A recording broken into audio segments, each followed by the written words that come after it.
for example, I play just a few bars of a piece of music for which I think of myself as a technician, that is someone who is basically a percussion player.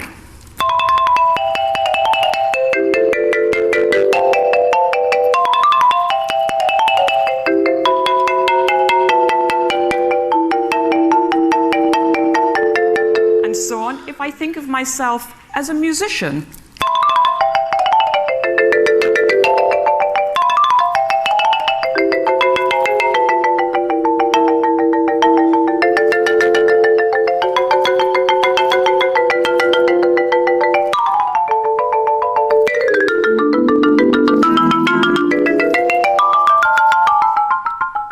And so on. There is a little bit of a difference there that is worth just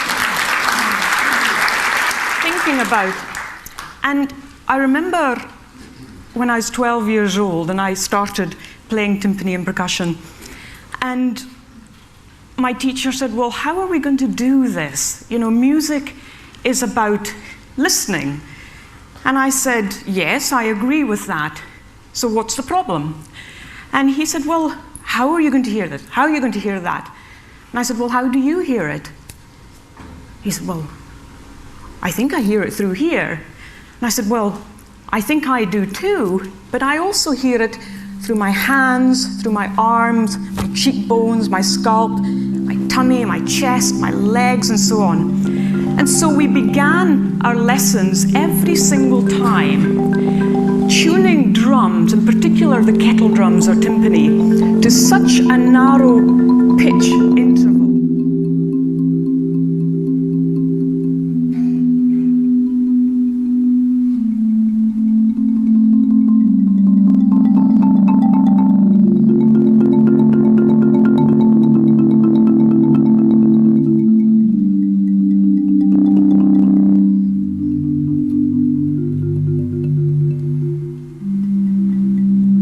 Something that's so unbelievably simple, but he would be experiencing something that I wouldn't be because I'm on top of the sound. I have the sound coming this way.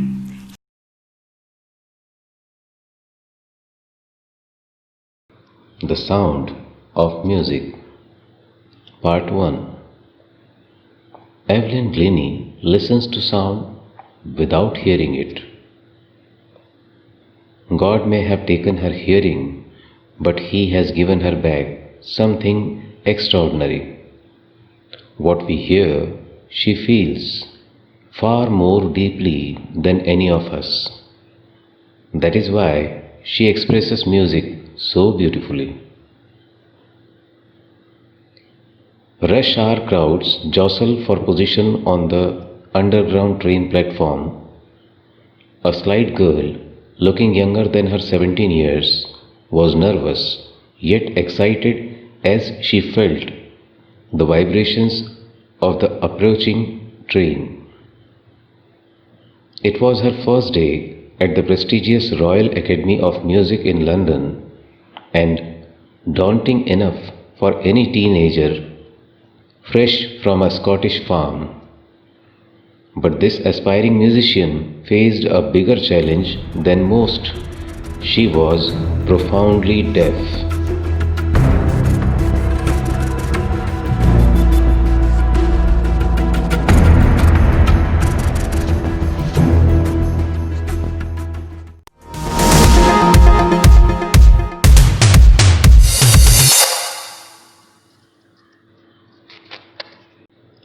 Evelyn Glennie's loss of hearing had been gradual. Her mother remembers noticing something was wrong when the 8-year-old Evelyn was waiting to play the piano. They called her name and she didn't move. I suddenly realized she hadn't heard, says Isabel Glennie. For quite a while, Evelyn managed to conceal her growing deafness from friends and teachers. But by the time she was 11, her marks had deteriorated and her headmistress urged her parents to take her to a specialist. It was then discovered that her hearing was severely impaired as a result of gradual nerve damage. They were advised that she would be fitted with hearing aids and sent to a school for the deaf. Everything suddenly looked black, says Evelyn.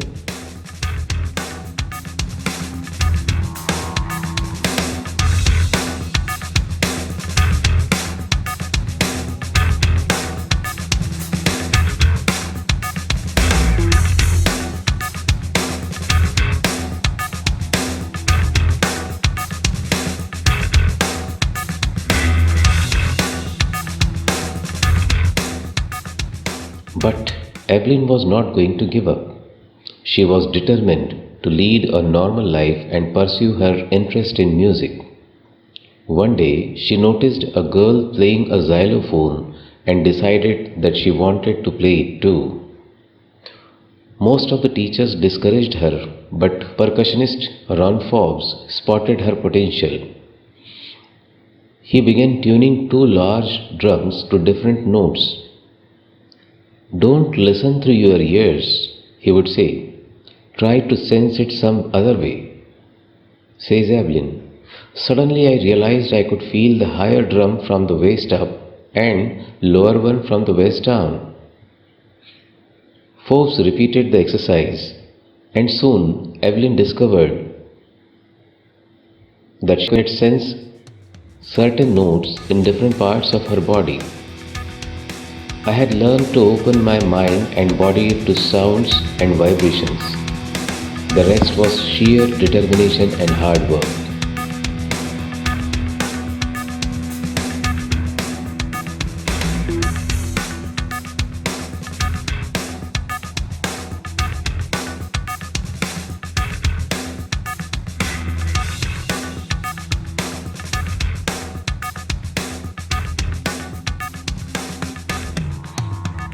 She never looked back from that point onwards.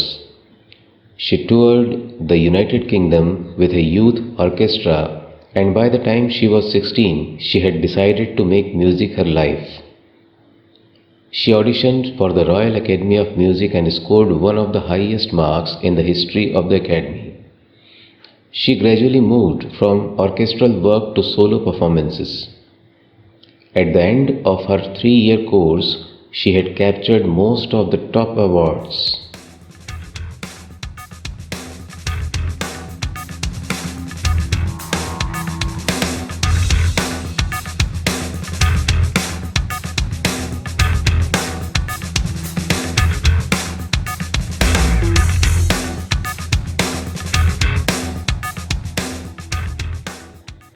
And for all this, Evelyn won't accept any hint of heroic achievement. If you work hard and know where you are going, you'll get there. And she got right to the top, the world's most sought after multi-percussionist with a mastery of some 1,000 instruments and hectic international schedule.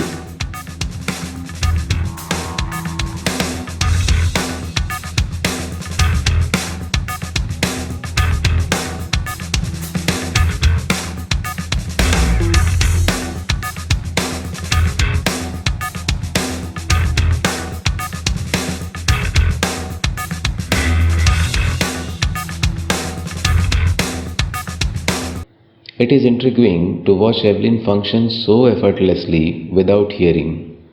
In our 2-hour discussion, she never missed a word. "Men with bushy beards give me trouble," she laughed.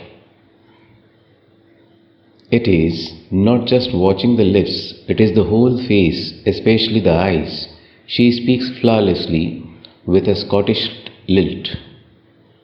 "My speech is clear because I could hear till I was 11, she says.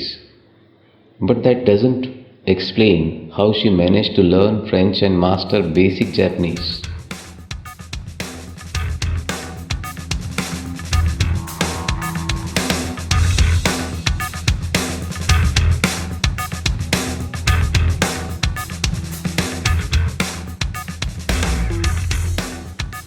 As for music, she explains, it pours in through every part of my body. It tingles in the skin, my cheekbones, and even in my hair. When she plays the xylophone, she can sense the sound passing up the stick into her fingertips. By leaning against the drums, she can feel the resonance flowing into her body. On a wooden platform, she removes her shoes so that the vibrations pass through her bare feet and up her legs.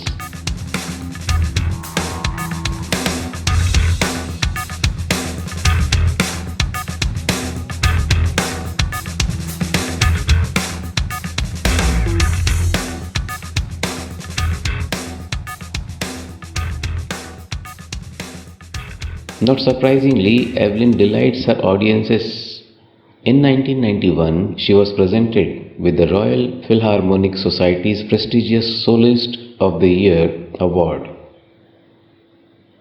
Says master percussionist James Blades. God may have taken her hearing, but He has given her back something extraordinary. What we hear, she feels far more deeply than any of us. That is why she expresses music so beautifully.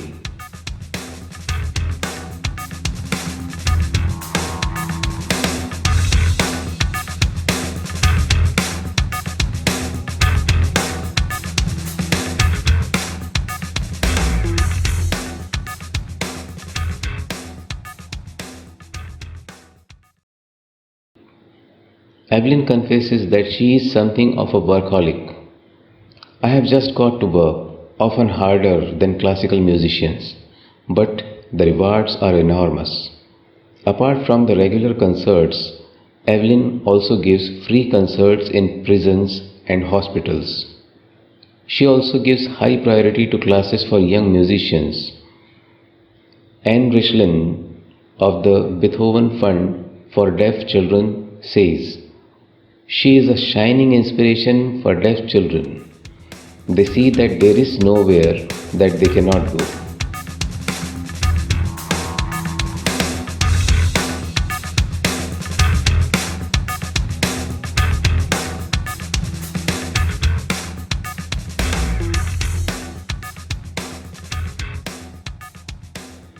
Evelyn Glennie has already accomplished more than most people twice her age. She has brought percussion to the front of the orchestra and demonstrated that it can be very moving. She has given inspiration to those who are handicapped, people who took to her and say, if she can do it, I can. And not the least, she has given enormous pleasure to millions. Deborah Cowley.